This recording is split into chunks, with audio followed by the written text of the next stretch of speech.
please don't be tense. It's going to be a conversation, right? Yeah, my name is Rosemary from Uganda. I'm a social worker. I did my social work degree at Uganda Christian University in Uganda, okay? And then I have moved on to become a social entrepreneur. So as we go through our discussion, you'll be able to learn deeper about what I do. I want to take this opportunity to celebrate Professor Beverly Peters Westbrooks. I'm so happy. Please, a round of applause for her. I honor you. I'm so grateful. We met, like she said, way back in 2014. She had come to an organization. She had visited with quite a number of students. And by that time, I was doing monitoring and evaluation for an organization called National Community of Women Living with HIV/AIDS in Uganda, but working all over Uganda. Yeah, and how we met, the ladies were making jewelry. So there was a livelihood project. They were making bracelets, they were making necklaces, they were making different crafts and earrings as well. She's so fond of getting earrings from Uganda, like local earrings, locally made earrings from crafts. And I remember I was among the people selling to the many people who were on her team. And when she bought, I think I gave her 1 or 2 as a gift, simply. And that's how our friendship started. Way back in 2014, we've kept it going, and this is my very first time to visit her.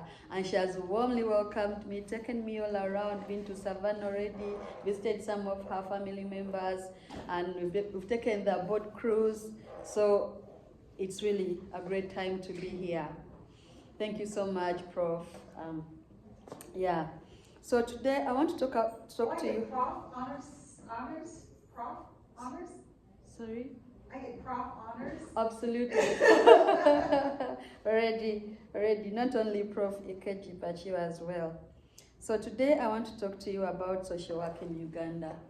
I graduated with a degree in social work and then joined the National Community of Women Living with HIV/AIDS as a monitoring and evaluation officer. So we'd go through all over the country, and I was in charge of collecting data, how many women are living with HIV, what projects are they doing, basically. And then I learned quite a lot. So by that time, the projects were being facilitated or funded by the USAID. You really know that when President Trump took over, he stopped all aid coming to those organizations. Do you know about that? No? The USAID program, but you know about the USAID program, right? USAID program. Are you about to understand my accent? You said USAID?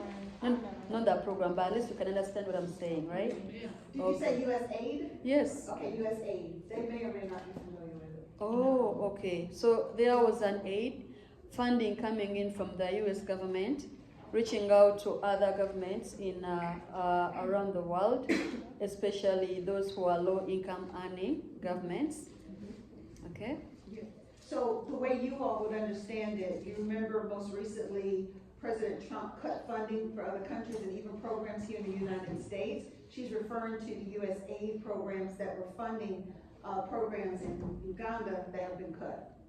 That's what USAID is. Yeah. So, but by that time, the women were benefiting from that program, and they would get money for businesses. They would get money for example, we had a program of growing groundnuts, and then they would make money out of it. But all that time, they would believe that more funding is coming in. So there was no sustainability program for someone to be able to rise up and make sure that maybe I run a business for generations and generations. So that means that when the program would end, even when funding is ended, even the livelihood goes back to zero. You get me? So that kept on building my insight into going beyond just social work and to going into business. So later on, I joined another organization that is called Fruits of Charity Foundation. She visited it as well. That was in 2017. So Fruits of Charity Foundation was caring or catering for, we have quite a number of street children in Kampala. Like you have the homeless people around here, seen some.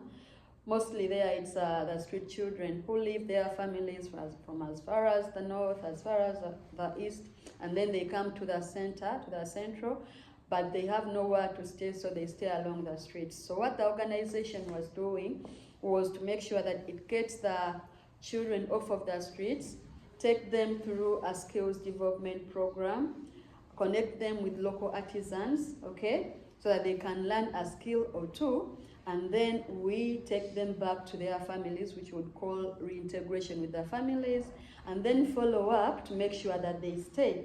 But that is coupled with psychosocial support in terms of social work, and also coupled with the business wing of helping them to earn an income so that they don't have to go back to the streets to beg, okay? So later on, I realized that I needed to do more, because looking at all those people in my background as a person, when I was about to join college, yeah, the person who was paying my tuition, it wasn't my biological father, but my uncle. He told me he was not going to be able to pay up for me again. I looked around, worked during my my vacation to get some money to be able to register, and then look for further assistance because I wasn't on government program for paying tuition. So fast forward, I've been to National Community of Women Living with HIV/AIDS. I've moved to Fruits of Charity Foundation, but I realized that there is still a gap in the community because I could reach out to more. So that's when I set up a company, a social enterprise called Start Young, Prosper Young Limited. Are we together? Yeah. What does the company do? A social enterprise is a company that you register not only as a for-profit organization, but also with an element of you reaching out to other people. So that was meant to give me an opportunity to practice my social work, being able to reach out to people, get them out of abject poverty, and then into helping them to start their own businesses and run them. So right now, I make hair growth products, natural hair products. Yeah, I'll give you links to some of my socials so you can see. And then I also make teas. I make teas from herbs. Rosemary, like my name. My name is Rosemary, but there's also a herb called rosemary. I think you know about it. Yeah, out of it, I make teas.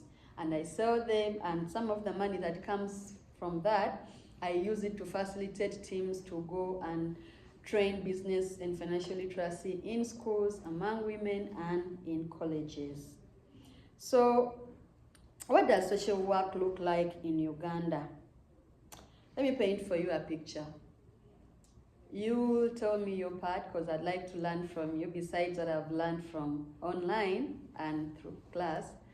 But in our perspective and in the kind of work I do, is social work is about reaching out to somebody who is in a certain situation, regardless of why they went into that kind of situation, and then render a hand and then raise them up. You get me? And then help them to be able to also solve. So using the education you've gotten, using the skills you've gotten, the connection you've gotten, to be able to reach out to someone who cannot help themselves rather than like handing them over to government. For example, say it's a family, they cannot feed their children, or maybe they are struggling with rent, okay? Then for me, I come in and I train you how you can start a simple business with probably the things that are around you that you don't even have to look for so much capital out there. You start it small, grow that kind of business, then you're able to put food on the table for your children, you're able to find school fees for your children. So that way we are rising together. Are you getting me? Okay. In Uganda, resources are very limited. So we work mostly in terms of an extended family kind of relationship. Well, there are some people who are wealthy, but there are also those who are not doing so good. And how we've been able to help ourselves is that a relative helps another relative, helps another relative, and that way we do not have so many people as in terms of homeless people around, okay? So that's part of the way we are practicing social work in Uganda. And then also, social workers wear many hats in Uganda. I remember someone told me when I was going to do social work, originally I was supposed to do law. I wanted to do law, I wanted to be a lawyer. But in Uganda, you have to go for 5 years, okay, to graduate from from law school. And after that, you have another year or two at the Law Development Center. I realized that since I have a background of trying to collect my own school fees, I could not pay up.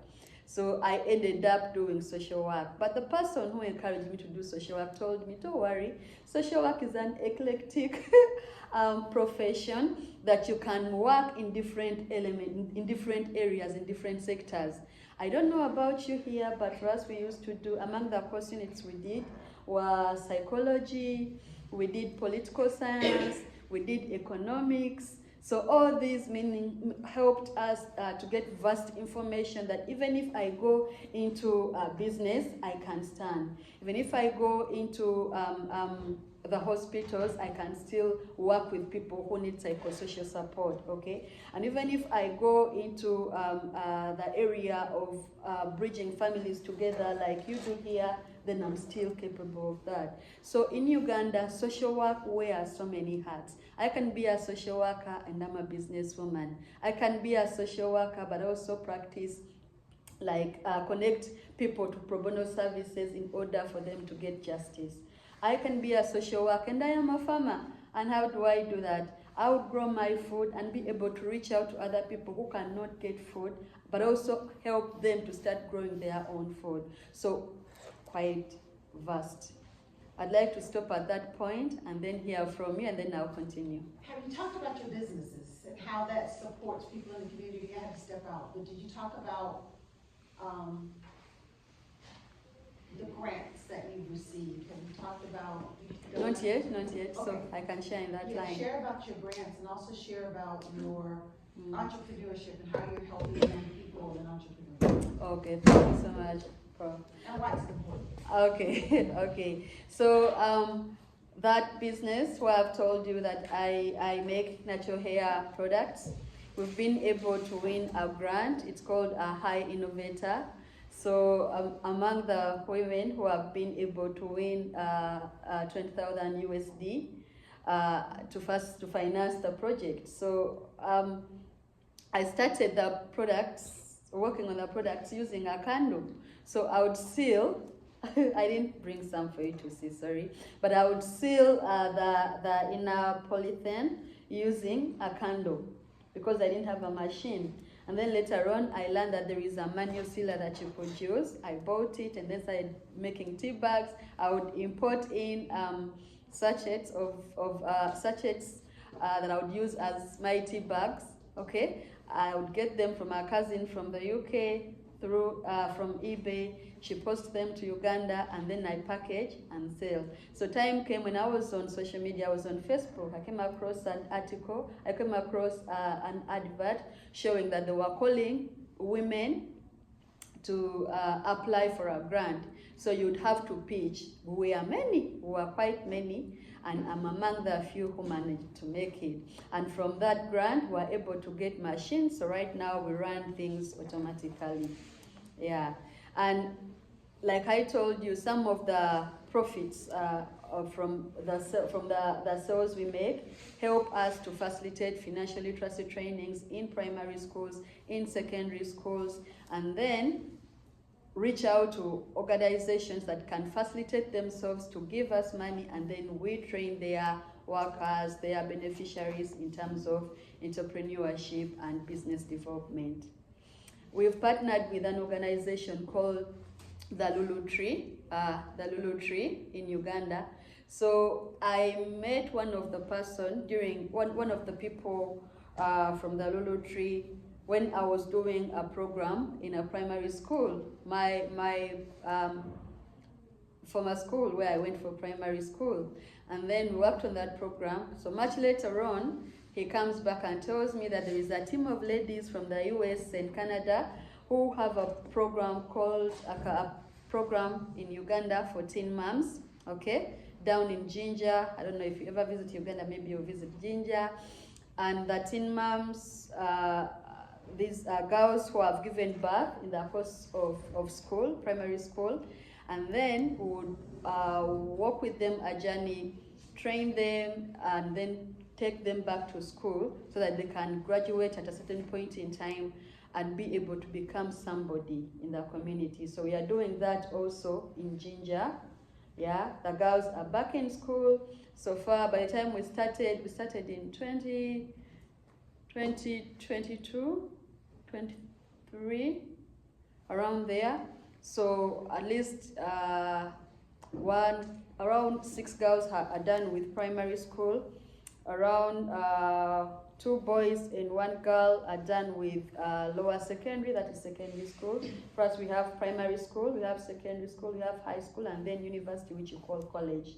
Okay, so we've had a series of number of them who have been able to go through the program, and others are still going on with the program. We do not only provide for education, but we are also providing them with an opportunity to think, okay, to draw their own visions that we can empower so that they become what they want to become in the future. Yeah. Questions? Yes, questions. You talked about like there's not a lot of resources in Uganda. So, what particularly do y'all do for people like? I'm wondering, do like I don't know, it's not your because do they have food stamps in Medicare or Medicaid in Uganda? Like, how do you all support those people? I didn't get the question properly. So what she's asking, here we have government assistance for food, for healthcare, potentially pay your rent. In Uganda, it's a little different. And we talked about how families support each other rather than having the government. Other than USAID, what other resources do you have to support and help families? The government doesn't have those programs whereby they are providing maybe housing, providing housing, providing food. No, everyone is supposed to fend for themselves. That's why I think relatives end up reaching out for them. The only thing that we have is if someone has like the highest grades, like super, that's when you can have a government sponsorship, of which those are very few, because the marks are very limited. Okay, so very. What's it called? It's called government sponsorship, like at Makerere University. Okay. If someone has gotten like 20 points plus, Okay. yeah, that's when you're able to go on to government scholarship. But that is only for students, not for any other people. Okay. So how do people eat? They grow the food. We grow their food. Personally, I'm a farmer. I grow the local food. I grow matoke. I grow quite a number of foods. And most people grow their food. Those who do not grow their food, you're going to go to work. After work, you're going to buy your own food, like you'd go into a grocery and buy things for yourself. So we don't have those programs. I think one thing a conversation you and I had was that we feel responsible for each other. Yeah. So we would not allow our neighbor to go hungry, or we would not allow a family member to go hungry. Yeah. So if there's a mango on the tree and they ask for the mango, we give it to them. Absolutely. It's the kind of, I think what drives us so much is relationships. Yeah. For us, like here in Uganda, in most cases, you're a community child. Yeah.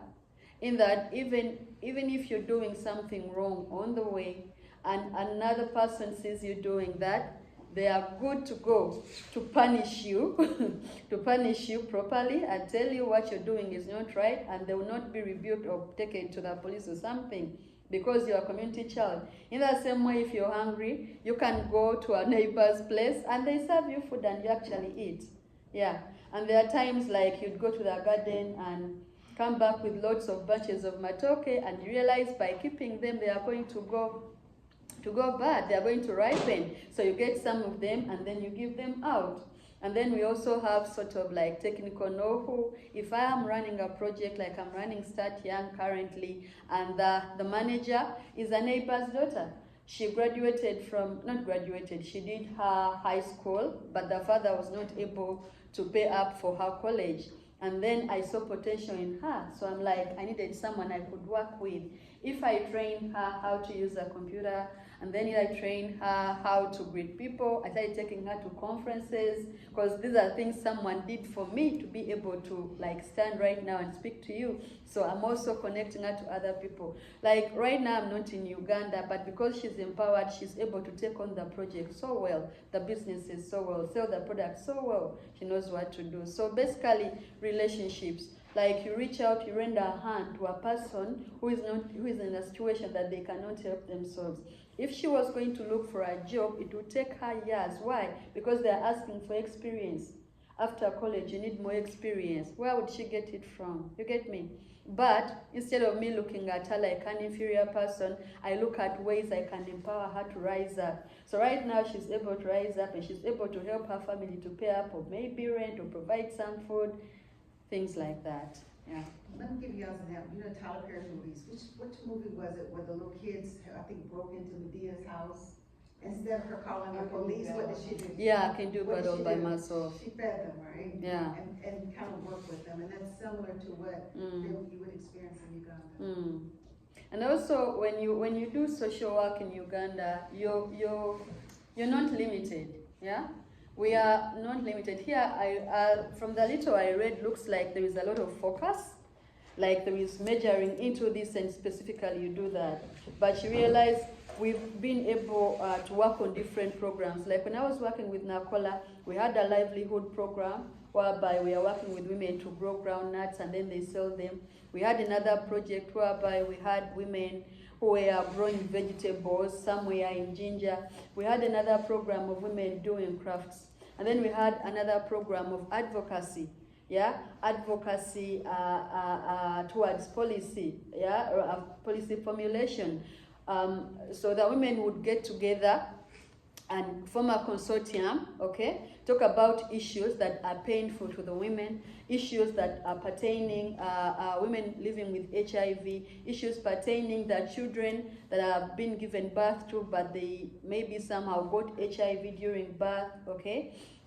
And then you rally advocacy programs and reach out to the policymakers and give them a report. Here we are, we need your help here and there. So it would become the voice to the voiceless. You get me? So at least you're able to help everyone in their own way. And somehow the government would lean in because there were issues of stigma. Then the government would bring in adverts that are speaking to the community all over. Let us stop stigma. And currently people are living with HIV, but they are mostly free from stigma. It's no longer as it used to be, still because of social work. Yeah. Any other question? I actually did. I was wondering, I'm sorry, I came in late. I do want to apologize. My name is Jamie. I was wondering, like, what made you start this? Like, how did you know you wanted to do this? Like, how did you get into it? I got into it. I mentioned earlier on that at the point of, okay, I'll give my story. So I grew up with an extended family. My mother left when I was barely 4 months. And then my father died at around the age of 4. So I had to be moved to my auntie, the sister to my father, to be taken care of. So one of her sons was paying for my school fees. So they were very good, they raised me so well. But reaching at around the finals for high school, that's when he says he can no longer be able to pay up. So when he said that, of course I was broken, I cried and all that. I reached out to people, and one of them, the husband rendered a hand, and I was able to finish high school. So in my heart, I was like, I need to work really hard to be able to go for college. So fast forward college, God sends me someone who helps me with the tuition, and then I get a job. But in my heart, I was never settled. because I knew that there are very many people out there. And it's not just me, like there are different stories, there are similar stories. And some of them are not even able to continue, yeah?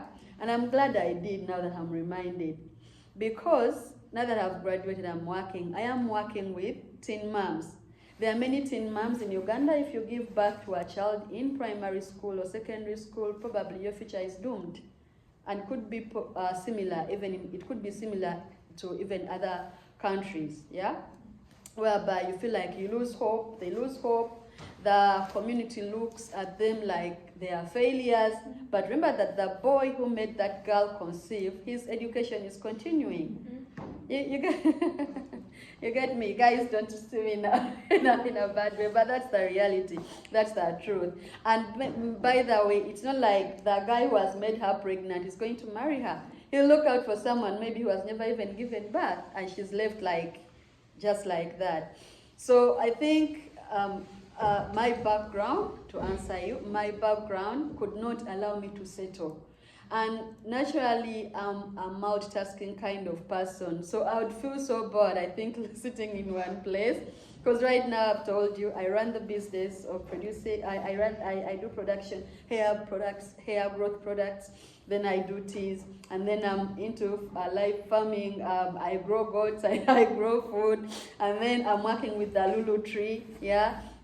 And also I'm working on different projects that just come in, like it's just our contract, go and train these women, go and train these students.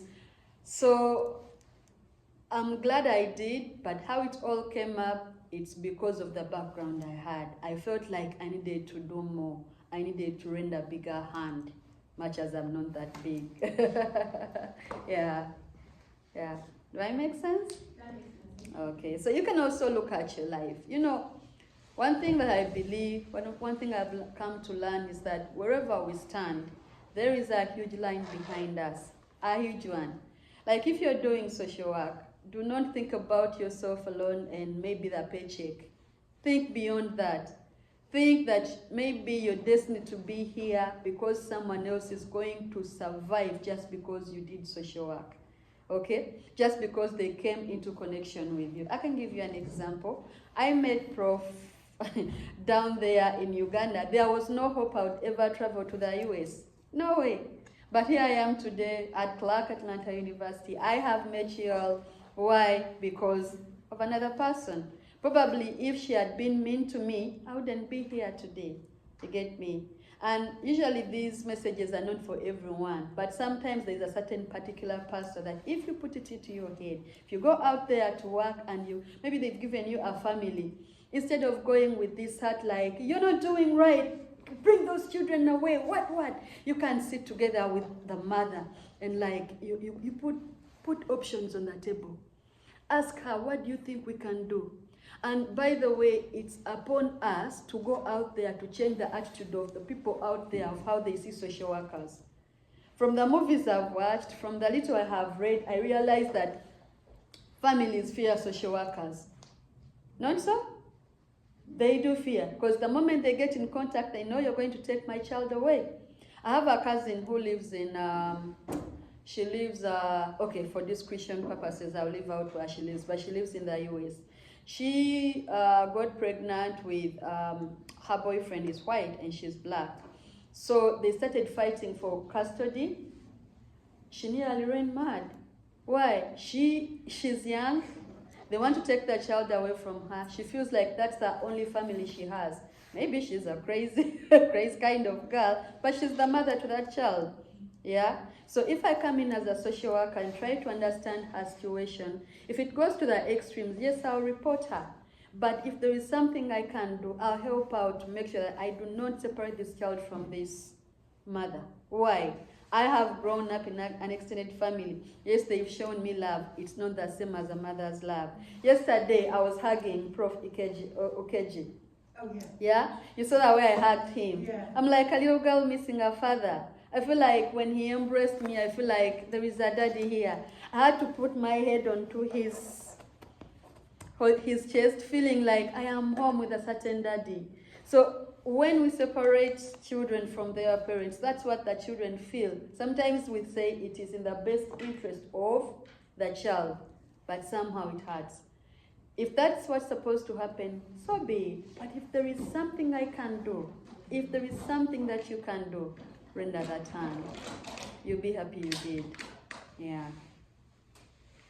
Any other question? Do I make sense? I got a question. Yeah. So I remember you talking about like the young girls getting pregnant in primary school and secondary school. Mm. As a social worker, what are y'all doing to combat them just being pregnant at such a young age? And then, you know, they're saying like their pictures and then how y'all fix it? Okay, so how we're fixing it is being proactive. That is what I'm actually doing in schools. I reach out to speak to them, give them the vision. I think, Prof, you've seen some of the videos on my LinkedIn. I go out there, talk to them. Do not allow yourself to sleep with anybody, no matter what. What you think they are giving you, they are lying to you. Once it happens, it's not going to. It's not easy for you to come out of it. And then we've gone ahead with the Lulu tree beyond. Now it has already happened. So what do? We come back, raise you up, take you back to school and tell you, don't do it again. Wait until you're done with school. So that's how we are trying to handle it. Of course, when you speak to thousands, like the thousands I speak out to, not everyone is going to take the word, but whoever takes it, it helps them. Yeah. Yeah. Make sense? I didn't start this yesterday. I've done this since around 2023, 2024, 2025. I had done a bit before COVID, so I lost touch with those that were the students I had before COVID because it's been quite long. But I tried to follow up, and I'm happy. Many are graduating. Many lives have been changed. Yeah. Yeah. I'm Charity, and my question is, it sounds like in your work you really take care of others a lot, or you're supporting other people, but how do you support yourself? Like, how do you take care of yourself? Thank you so much. I take care of myself so much. Because I've come to a point that everything that I missed out when I was a child, I must enjoy right now. I travel every year for vacation. Yeah, take off time. I be that crazy little girl. I have fun, and when I came here, Prof took me to Savannah already. We've been to the boat cruise. We've gone and eaten candy. I pray a lot. I pray a lot for spiritual growth, because at the time of growing up, there are certain pains that I would go through that nobody could handle. Yeah, no one could heal those pains. Sometimes I would cry myself to sleep. So I needed to find solace, and I found solace in God, because I was on the plane, during the layover, and I got a book, and I was like, what was my life like before meeting Christ?